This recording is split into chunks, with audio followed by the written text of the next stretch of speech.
ദശലക്ഷക്കണക്കിന് വരുന്ന ക്രിസ്ത്യാനികൾ ഈ കാര്യം ഒരു പ്രതീകമല്ല, അക്ഷരാർത്ഥത്തിൽ ക്രിസ്തുവിന്റെ ശരീരമാണെന്ന് പറയുന്നുണ്ട്. പക്ഷേ ദശലക്ഷക്കണക്കിന് വരുന്ന പ്രൊട്ടസ്റ്റന്റ് ക്രിസ്ത്യാനികൾ അത് വിഗ്രഹാരാധനയാണെന്നും പാപമാണെന്നും വിശ്വസിക്കുന്നുണ്ട്. കത്തോലിക്ക, പ്രൊട്ടസ്റ്റന്റ് തമ്മിലുള്ള ഏറ്റവും വലിയ 10 വ്യത്യാസങ്ങളിൽ ഒന്ന് മാത്രമാണിത്. ഇന്നത്തെ ഈ വീഡിയോയിൽ ആ 10 വ്യത്യാസങ്ങൾ എന്തൊക്കെയാണ് എന്നതിനെക്കുറിച്ച് വിശദമായി നമുക്ക് നോക്കാം. ആദ്യത്തേത് പുരോഹിതന്മാരുടെ ജീവിതം. ഇത് ശരിക്കും പറഞ്ഞ ആഴമേറിയ ഒരു വ്യത്യാസമാണ്. റോമൻ കത്തോലിക്ക സഭയിൽ പുരോഹിതന്മാർ ഒരു പ്രതിജ്ഞ എടുക്കാറുണ്ട്. എന്താണെന്ന് പറഞ്ഞാൽ അവർ വിവാഹം കഴിക്കില്ല, ഭാര്യ കുഞ്ഞുങ്ങൾ ഉണ്ടാകത്തില്ല എന്നതാണ്. ഇതൊരു വലിയ കൃപയായിട്ടാണ് കണക്കാക്കപ്പെടുന്നത്. ഇത് അവരെ ദൈവത്തിനും സഭയുടെ സേവനത്തിനും പൂർണ്ണമായും സമർപ്പിക്കാനും ക്രിസ്തു എങ്ങനെയാണ് ഭൂമിയിൽ ജീവിച്ചത് ആ ജീവിതം അനുകരിക്കാനും അങ്ങനെ സകലർക്കും പിതാവാകാൻ അവരെ അനുവദിക്കുന്നു. എന്നാൽ പ്രൊട്ടസ്റ്റന്റ് വിശ്വാസം അങ്ങനെയല്ല. പാസ്റ്റർമാരും ശുശ്രൂഷകരും വിവാഹം കഴിക്കാറുണ്ട്. അതിൽ വിവാഹം ഒരു തടസ്സമായിട്ടല്ല, മറിച്ച് ശുശ്രൂഷയ്ക്ക് ഒരു അനുഗ്രഹമായിട്ടാണ് കാണുന്നത്. മാത്രമല്ല, അവരുടെ സഭകളിൽ ഉണ്ടാകുന്ന വെല്ലുവിളികൾ നന്നായി മനസ്സിലാക്കാൻ അവർക്ക് ഇതിലൂടെ സാധിക്കുന്നുണ്ട്. പത്രോസിനെ പോലെയുള്ള പല അപ്പോസ്തലന്മാരും കല്യാണം കഴിഞ്ഞവരായിരുന്നുവെന്നും കല്യാണം കഴിഞ്ഞു എന്ന് പറഞ്ഞ് തീക്ഷ്ണതയോടെ ദൈവത്തെ സേവിക്കുന്നതിൽ നിന്നും അവരെ ഒരു കാര്യങ്ങളും തടഞ്ഞില്ല എന്ന് പ്രൊട്ടസ്റ്റന്റുകാർ ചൂണ്ടിക്കാണിക്കുന്നുണ്ട്. എല്ലാവർക്കും കാണാൻ പറ്റുന്ന രീതിയിലുള്ള ഒരു വലിയ വ്യത്യാസമാണ് ഇത്. എങ്കിലും ഇനി സംസാരിക്കാൻ പോകുന്ന വിഷയത്തെ അപേക്ഷിച്ച് നോക്കിക്കഴിഞ്ഞാൽ ഇത് അത്ര പ്രാധാന്യമുള്ളതല്ല എന്ന് നമുക്ക് തോന്നും. അതിൽ പ്രധാനപ്പെട്ടത് കന്യാമറിയത്തെക്കുറിച്ചാണ്. അതിനെക്കുറിച്ച് നമുക്ക് നോക്കാം. എന്നാൽ അതിനു മുമ്പ് രണ്ടാമത്തെ പ്രധാന വിഷയം എന്താണെന്ന് നമുക്ക് നോക്കാം. പാപങ്ങൾ ഏറ്റുപറയുന്നത്. കത്തോലിക്കരും പ്രൊട്ടസ്റ്റന്റുകാരും മാനസാന്തരപ്പെടണമെന്നും പാപങ്ങൾ ഏറ്റുപറയണം എന്നും വിശ്വസിക്കുന്നുണ്ട്. എന്നാൽ ആരോടാണ് ഏറ്റുപറയേണ്ടത്? അതാണ് ചോദ്യം. അവിടെയാണ് വ്യത്യാസം ഉണ്ടാകുന്നത്. കാരണം രണ്ട് ഭാഗത്തു നിന്ന് കിട്ടുന്ന ഉത്തരം വ്യത്യസ്തമാണ്. കത്തോലിക്കറാണെങ്കിൽ നിങ്ങളോട് പശ്ചാത്താപം എന്നൊരു കൂദാശയുണ്ടെന്ന് പറയും. അത് അത്യാവശ്യമാണ്. ഈ കൂദാശയിൽ നിങ്ങൾ ചെയ്തിട്ടുള്ള മാരകമായ പാപങ്ങൾ, ഗുരുതരമായ പാപങ്ങൾ എല്ലാം ക്രിസ്തുവിന്റെ അധികാരത്തിൽ അതിൽ നിന്ന് മോചിപ്പിക്കാൻ, അതായത് പാപങ്ങൾ ക്ഷമിക്കാൻ അധികാരമുള്ള ഒരു പുരോഹിതനോട് ഏറ്റുപറയണം. എന്നാൽ പ്രൊട്ടസ്റ്റന്റുകാരനാണെങ്കിൽ ദൈവത്തോട് നേരിട്ട് പാപങ്ങൾ ഏറ്റുപറയണം എന്ന് പറയും. 1 തീമോഥെയോസ് 2:5 അവർ വ്യക്തമായി വിശ്വസിക്കുന്നത്. ദൈവം ഏകനാണ്. ദൈവത്തിനും മനുഷ്യർക്കും മധ്യസ്ഥൻ ഏകൻ, മനുഷ്യനായ ക്രിസ്തുയേശു മാത്രം. ദൈവത്തിനും മനുഷ്യർക്കും ഇടയിൽ ഒരു മധ്യസ്ഥൻ മാത്രമേ ഉള്ളൂ, യേശുക്രിസ്തു. പാപമോചനം ലഭിക്കാൻ വേണ്ടി ഒരു മനുഷ്യനും മധ്യസ്ഥത നിൽക്കേണ്ട ആവശ്യമില്ല എന്നാണ് അവർ പറയുന്നത്. സഭയിൽ കുമ്പസാരം വിലപ്പെട്ടതാണ്. എന്നാൽ പാപമോചനം ദൈവത്തിൽ നിന്ന് നേരിട്ട് വിശ്വാസത്തിലൂടെയാണ് നമുക്ക് ലഭിക്കുന്നത് എന്നാണ് അവർ പറയുന്നത്. നമ്മളിപ്പോൾ കൂദാശയെക്കുറിച്ചാണ് സംസാരിച്ചത്. ഇനി നമുക്ക് മൂന്നാമത്തെ വ്യത്യാസത്തെക്കുറിച്ച് നോക്കാം. എന്നാൽ അതിനു മുമ്പ് കൂദാശ എന്ന് പറഞ്ഞാൽ എന്താണെന്ന് നമുക്ക് നോക്കാം. ഇങ്ങനെ ഒന്ന് ചിന്തിച്ചേ. ദൈവസ്നേഹം ഒരു വൈഫൈ പോലെയാണെന്ന് സങ്കല്പിച്ചേ. വൈഫൈ വായുവിലൂടെയാണ് സഞ്ചരിക്കുന്നത്. അതിനെ നമുക്ക് നേരിട്ട് കാണാനോ അതിനെ തൊടാനോ പറ്റില്ല. അത് ഉപയോഗിക്കാനും അതുമായിട്ട് കണക്ട് ചെയ്യാനും നമുക്ക് ഒരു മൊബൈൽ ഫോണോ അല്ലെങ്കിൽ ഒരു ടാബ്ലറ്റോ അല്ലെങ്കിൽ വേറെ ഏതെങ്കിലും ഉപകരണങ്ങൾ ആവശ്യമാണ്. അതേപോലെ കൂദാശ എന്ന് പറയുന്നത് ദൈവസ്നേഹവുമായി നമ്മെ ബന്ധിപ്പിക്കുന്നതിനുള്ള ഒരു മൊബൈൽ ഫോൺ പോലെയാണത്. അതായത് ഒരു മാർഗമാണത്. ആ സ്നേഹവുമായി ബന്ധപ്പെടാൻ വേണ്ടി നമുക്ക് കാണാൻ അല്ലെങ്കിൽ തൊടാൻ കഴിയുന്ന ഒരു മാർഗം മാത്രമാണ് ഈ കൂദാശകൾ. കത്തോലിക്കരും പ്രൊട്ടസ്റ്റന്റുകാരും കൂദാശകളിൽ വിശ്വസിക്കുന്നുണ്ട്. എന്നാൽ ഈ കൂദാശകളിൽ കത്തോലിക്കർ അംഗീകരിച്ചിട്ടുള്ളതിൽ വെച്ച് വളരെ കുറച്ച് കാര്യങ്ങൾ മാത്രമാണ് പ്രൊട്ടസ്റ്റന്റുകാർ അംഗീകരിക്കുന്നത്. കത്തോലിക്ക സഭ 7 കൂദാശകൾ അംഗീകരിക്കുന്നുണ്ട്. സ്നാനം, സ്ഥിരീകരണം, ദിവ്യബലി, പ്രായശ്ചിത്തം, രോഗികളുടെ അഭിഷേകം, വിശുദ്ധ കൽപ്പനകൾ, വിവാഹം. ഓരോന്നും നമ്മുടെ ജീവിതത്തിന്റെ വ്യത്യസ്ത ഘട്ടങ്ങളിൽ വേണ്ട ദൈവകൃപ സ്വീകരിക്കാനുള്ള ഒരു മാർഗമാണ്. മറുവശത്ത് പ്രൊട്ടസ്റ്റന്റുകാർ 2 കൂദാശകൾ മാത്രമേ അംഗീകരിക്കുന്നുള്ളൂ. സ്നാനം, കർത്താവിന്റെ മേശ. അതിന്റെ കാരണമായിട്ട് അവർ പറയുന്നത് സുവിശേഷങ്ങളിൽ ഈ 2 കാര്യങ്ങളെക്കുറിച്ച് മാത്രമേ യേശു പഠിപ്പിക്കുന്നുള്ളൂ എന്നും ഈ 2 കൂദാശകളും വിശ്വാസികൾക്ക് അത്യാവശ്യമാണ് എന്നും അവർ പറയുന്നു. മറുവശത്ത് മറ്റേ 5 കത്തോലിക്ക ആചാരങ്ങളെയും നല്ലതും പ്രധാനപ്പെട്ടതും ബൈബിൾ പരമായതുമായ ആചാരങ്ങളുമായിട്ടും കാണുന്നുണ്ട്. പക്ഷേ അത് കൃപ നൽകുന്ന കൂദാശകളല്ല എന്നാണ് അവർ പറയുന്നത്. കൂദാശകളിൽ തന്നെ എത്ര വ്യത്യാസമാണ് ഉള്ളതല്ലേ. പക്ഷേ അവർ ഉപയോഗിക്കുന്ന ബൈബിളിൽ പോലും വ്യത്യാസമുണ്ട് എന്നുള്ള കാര്യം അറിയാമോ? അതിനെക്കുറിച്ച് നമുക്ക് നോക്കാം. പക്ഷേ അതിനു മുമ്പ് നാലാമത്തെ വ്യത്യാസം എന്താണ് എന്നതിനെക്കുറിച്ച് നോക്കാം. വിശുദ്ധന്മാരും പ്രതിമകളും. നിങ്ങൾ ഒരു കത്തോലിക്ക ചർച്ചിന്റെ അകത്തേക്ക് നടക്കുമ്പോൾ അതിനകത്ത് പ്രതിമകൾ, വരച്ചിരിക്കുന്ന ഗ്ലാസ് ജനാലകൾ, വിശുദ്ധന്മാരുടെ ചിത്രങ്ങൾ, അങ്ങനെ പലതും കാണാൻ പറ്റും. എന്നാൽ ഒരു പ്രൊട്ടസ്റ്റന്റ് ചർച്ചിന്റെ അകത്തേക്കാണ് നിങ്ങൾ പോകുന്നതെങ്കിൽ ചിലപ്പോൾ ഒരു കുരിശും ചുറ്റിലും വെറും ചുവരുകൾ മാത്രമേ കാണാൻ പറ്റുള്ളൂ. അല്ലാതെ വേറെ ഒന്നും കാണാൻ പറ്റില്ല. 2 ഗ്രൂപ്പുകളെയും വേർതിരിക്കുന്ന ഒരു വിശ്വാസത്തിൽ നിന്നാണ് ഇത് ഉടലെടുക്കുന്നത്. സ്വർഗം വിശുദ്ധന്മാരായി പ്രഖ്യാപിച്ച വിശുദ്ധന്മാരുണ്ടല്ലോ, അവർ നമുക്ക് വേണ്ടി മധ്യസ്ഥത വഹിക്കാൻ കഴിയുമെന്ന് കത്തോലിക്കർ വിശ്വസിക്കുന്നുണ്ട്. അതുകൊണ്ടാണ് അവർ അവരുടെ മധ്യസ്ഥത യാചിക്കുകയും അവരുടെ പ്രതിമകൾ വണങ്ങുകയും ചെയ്യുന്നത്. എന്നാൽ പ്രൊട്ടസ്റ്റന്റുകാർ ഇതിനെ വിഗ്രഹാരാധന എന്നാണ് പറയുന്നത്. അവരെ സംബന്ധിച്ചിടത്തോളം എല്ലാ വിശ്വാസികളും വിശുദ്ധരാണ്. എന്നാൽ ദൈവത്തിനും മനുഷ്യർക്കും ഇടയിലുള്ള ഏക മധ്യസ്ഥനായ യേശുവിനോട് മാത്രമേ പ്രാർത്ഥിക്കാവുള്ളൂ എന്നാണ് അവർ പറയുന്നത്.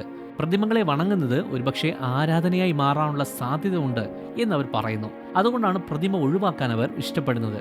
ഇതുവരെ ഇവർ ചെയ്യുന്ന കാര്യങ്ങളിലും അച്ചടക്കത്തിലുള്ള വ്യത്യാസങ്ങളെക്കുറിച്ച് നാം കണ്ടു. ഇനി കുറച്ചുകൂടെ ആഴമായിട്ടുള്ള വിശ്വാസത്തിലുള്ള വ്യത്യാസത്തെക്കുറിച്ച് നമുക്ക് നോക്കാം.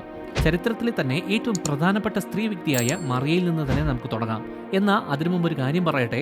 കത്തോലിക്കരോടും പ്രൊട്ടസ്റ്റന്റുകാരോടും അങ്ങേയറ്റം ബഹുമാനത്തോടെയാണ് ഈ വീഡിയോ നിർമ്മിച്ചിട്ടുള്ളത്.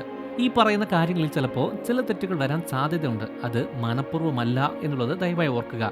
ആരെയും ഉയർത്താനോ താഴ്ത്താനോ അല്ല പറയുന്നത്. പലർക്കും മനസ്സിലാകാത്ത അല്ലെങ്കിൽ അറിയാത്ത ഒരു കാര്യം വിശദീകരിക്കുക എന്നതാണ് ഈ വീഡിയോയിലൂടെ ചെയ്യുന്നത്.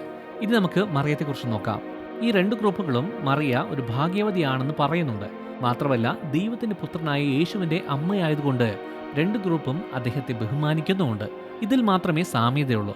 ഇനി പറയാൻ പോകുന്ന കാര്യങ്ങളിൽ വ്യത്യസ്ത അഭിപ്രായങ്ങളാണ് ഉള്ളത്. കത്തോലിക്കരെ സംബന്ധിച്ചിടത്തോളം മറിയ ഒരു മാനുഷിക അമ്മ എന്നതിനേക്കാൾ വളരെ വലുതാണ്. മറിയ സ്വർഗത്തിന്റെ രാജ്ഞിയാണ്, ദൈവത്തിന്റെ അമ്മയാണ്. ആ അമ്മയുടെ സ്ഥാനത്ത് ഇന്നും മറിയ ഈ ലോകത്ത് സജീവമാണ്.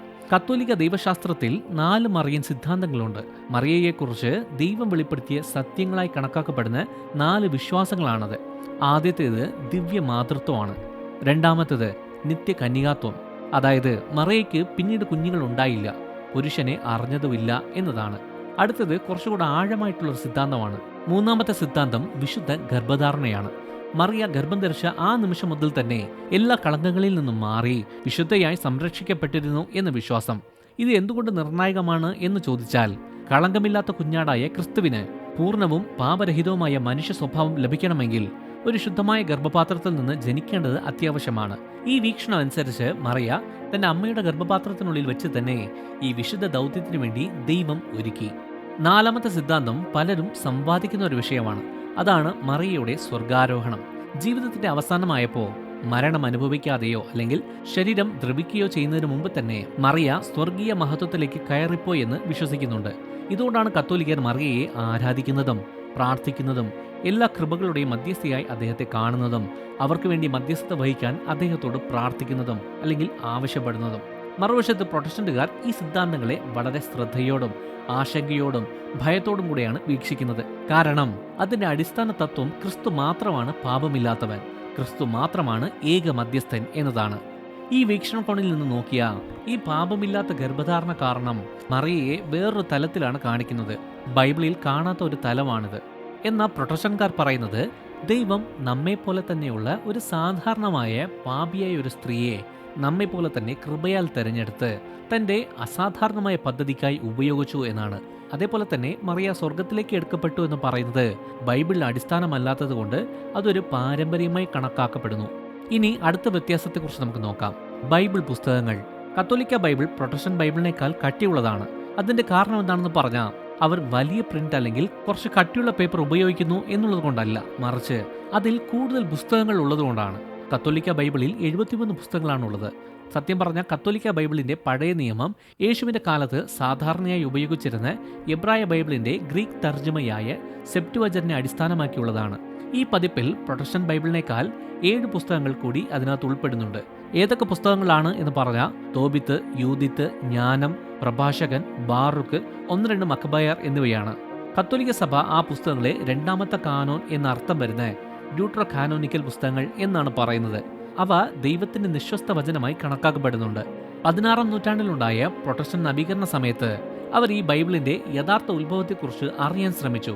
അങ്ങനെ എബ്രായ ജൂത കാനോനിൽ ഈ പുസ്തകങ്ങൾ ഉൾക്കൊള്ളിച്ചിട്ടില്ല എന്നുള്ളത് അവർ മനസ്സിലാക്കി. യേശുവോ അപ്പോസ്തലന്മാരോ ആ പുസ്തകങ്ങളെ തിരുവെഴുത്ത് എന്ന് പറയുന്നില്ല എന്നും ബൈബിളിലെ മക്ബയറിന്റെ 2-ാം ഭാഗത്ത് മരിച്ചവർക്ക് വേണ്ടിയുള്ള പ്രാർത്ഥന പോലുള്ള തർക്കപരമായ സിദ്ധാന്തങ്ങൾ അതിൽ അടങ്ങിയിട്ടുണ്ടെന്നും കത്തോലിക്കരെയും പ്രൊട്ടസ്റ്റന്റുകാരെയും വേർതിരിക്കുന്ന വേറെ ആശയങ്ങളും അതിൽ അടങ്ങിയിരിക്കുന്നു എന്നും വാദിക്കുന്നുണ്ട്. അതിനെക്കുറിച്ച് വിശദമായി നമുക്ക് പിന്നീട് നോക്കാം. അതുകൊണ്ട് ആ പുസ്തകങ്ങളെ ബൈബിൾ കാനോനിൽ നിന്ന് നീക്കം ചെയ്യാനും അതിനെ അപ്പോക്രിഫൽ ഗ്രന്ഥങ്ങൾ, അതായത് മറയ്ക്കപ്പെട്ട പുസ്തകങ്ങൾ എന്ന് വിളിക്കാനും അവർ തീരുമാനിച്ചു. ചരിത്രം മനസ്സിലാക്കാൻ വേണ്ടി ആ പുസ്തകങ്ങൾ ഉപയോഗിക്കാം, അല്ലാതെ ആ പുസ്തകങ്ങൾ ദൈവവചനമാണെന്ന് പറയാനോ സിദ്ധാന്തം സ്ഥാപിക്കാനുള്ള ആധികാരികതയോ ആ പുസ്തകങ്ങൾക്ക് ഇല്ല എന്നതാണ്. അതിന് 1545, 1563 കാലഘട്ടങ്ങളിൽ നോർത്ത് ഇറ്റലിയിലെ ട്രെന്റ് കൗൺസിലിലൂടെ പ്രൊട്ടസ്റ്റന്റ് നവീകരണത്തോട് കത്തോലിക്ക സഭ പ്രതികരിച്ചു. അതിൽ 73 കാനോനിക പുസ്തകങ്ങളും നിർണായകമാണെന്ന് പിന്നെയും സ്ഥിരീകരിച്ചു. ഇനി നമുക്ക് 7ാമത്തെ വ്യത്യാസത്തെക്കുറിച്ച് നോക്കാം. മരിച്ചതിന് ശേഷം എന്താണ് സംഭവിക്കുന്നത്? ഒരു ശരാശരി പ്രൊട്ടസ്റ്റന്റുകാരനോട് ഈ ചോദ്യം ചോദിച്ചാൽ അവൻ്റെ ഉത്തരം വളരെ സിമ്പിളായിരിക്കും. മരിച്ചതിന് ശേഷം യേശുവിനെ രക്ഷകനായി സ്വീകരിച്ചിട്ടുണ്ടെങ്കിൽ നിങ്ങൾ സ്വർഗത്തിലേക്ക് പോകും, അല്ലെങ്കിൽ നിങ്ങൾ നരകത്തിലേക്ക് പോകും എന്നതാണ്. അത്രയേ ഉള്ളൂ. എന്നാൽ കത്തോലിക്ക ലോകത്ത് സ്വർഗം, നരകം അല്ലാതെ ശുദ്ധീകരണ സ്ഥലം എന്ന് വിളിക്കപ്പെടുന്ന ഒരു ഭാഗം കൂടിയുണ്ട്. കത്തോലിക്ക ദൈവശാസ്ത്രം പഠിപ്പിക്കുന്നതനുസരിച്ച് ഈ സ്ഥലം നരകത്തിലേക്ക് പോകുന്നതിന് മുമ്പുള്ള 2ാമത്തെ അവസരത്തിന് വേണ്ടിയുള്ള ഒരു ചെറിയ നരകമായിട്ടാണ് കരുതുന്നത്. അതിനകത്ത് വേറെയും ചില കാര്യങ്ങളുണ്ട്. ദൈവകൃപയിൽ മരിക്കുന്നവർ എന്നാൽ പൂർണ്ണമായും ശുദ്ധീകരിക്കപ്പെടാത്തവർക്കുള്ള താൽക്കാലിക ശുദ്ധീകരണത്തിന്റെ സ്ഥലമാണിത്. ഇതിനെ പിന്തുണയ്ക്കുന്നതിന് അവർ 1 കൊരിന്ത്യർ 3:15 പോലുള്ള ബൈബിൾ ഭാഗങ്ങൾ എടുത്തു കാണിക്കുന്നുണ്ട്. അതിൽ മനുഷ്യ രക്ഷിക്കപ്പെടുന്നതിനെക്കുറിച്ച് പറയുന്നുണ്ട്. പക്ഷേ അഗ്നിജ്വാലയിലൂടെ കടന്നു വരുന്ന ഒരാളെ പോലെ മാത്രം. മരിച്ചവർക്ക് വേണ്ടി പ്രാർത്ഥിക്കുന്ന പുരാതന രീതിയിലും ആത്മാക്കൾ പ്രാർത്ഥന കൊണ്ട് സഹായിക്കാൻ പറ്റുന്ന അവസ്ഥയിലാണെങ്കിലേ ആ പ്രാർത്ഥന കൊണ്ട് ഉപയോഗമുള്ളൂ. അവർ നരകത്തിലോ സ്വർഗത്തിലോ ആണെങ്കിൽ, അതായത് അവരുടെ അന്തിമ അവസ്ഥകളിലാണെങ്കിൽ മരിച്ചവർക്ക് വേണ്ടി പ്രാർത്ഥിച്ചിട്ട് ഒരു കാര്യവുമില്ല. പാപത്തിന്റെ കറയില്ലാതെ സ്വർഗത്തിന്റെ സന്തോഷം പൂർണ്ണമായി അനുഭവിക്കാൻ കഴിയുന്ന തരത്തിൽ ദൈവത്തിന്റെ പരമമായ കാരുണ്യം നമ്മെ ശുദ്ധീകരിക്കുന്ന ഒരിടമാണത്. എന്നാൽ പ്രൊട്ടസ്റ്റന്റ് ലോകം ശുദ്ധീകരണ സ്ഥലത്തെ പൂർണ്ണമായിട്ടും നിരസിക്കുന്നുണ്ട്. ചരിത്രത്തിലുടനീളം സഭ അനുഭവിച്ച ഏറ്റവും ഗുരുതരമായ അഴിമതികളിൽ ഒന്നാണ് ഈ സിദ്ധാന്തം എന്നാണ് അവർ പറയുന്നത്. ഇത് ശരിക്കും പറഞ്ഞാൽ യേശുവിന്റെ യാഗത്തെ നേരിട്ട് നിഷേധിക്കുന്നതിന് തുല്യമാണ് എന്നാണ് അവർ പറയുന്നത്. സകലതും നിവൃത്തിയായി എന്ന ആ പദപ്രയോഗത്തിന്റെ അർത്ഥം എല്ലാ പ്രവൃത്തിയും പൂർത്തിയായി എന്നും വില കൊടുത്തു കഴിഞ്ഞു എന്നുമാണ്. പാപത്തിന്റെ എല്ലാ ശിക്ഷയും ക്രിസ്തുവിന്റെ രക്തം മറയ്ക്കുന്നു, നിത്യമായ ശിക്ഷ മാത്രമല്ല. ഇനി അടുത്ത വ്യത്യാസത്തെക്കുറിച്ച് നമുക്ക് നോക്കാം. അന്ത്യത്താഴം. യേശു പറഞ്ഞൊരൊറ്റ വാക്ക് ഒരുപാട് പ്രശ്നങ്ങൾ സൃഷ്ടിച്ചിട്ടുണ്ട്. നിങ്ങളത് അത്ര ശ്രദ്ധിച്ചിട്ടുണ്ടാകാൻ വഴിയില്ല. അത് അന്ത്യത്താഴ സമയത്താണ് യേശു പറഞ്ഞത്. തൻ്റെ മരണം അടുത്തു കഴിഞ്ഞു എന്ന് മനസ്സിലാക്കിയിട്ട് യേശു ശിഷ്യന്മാരുടെ കൂടെ ഇരുന്നു.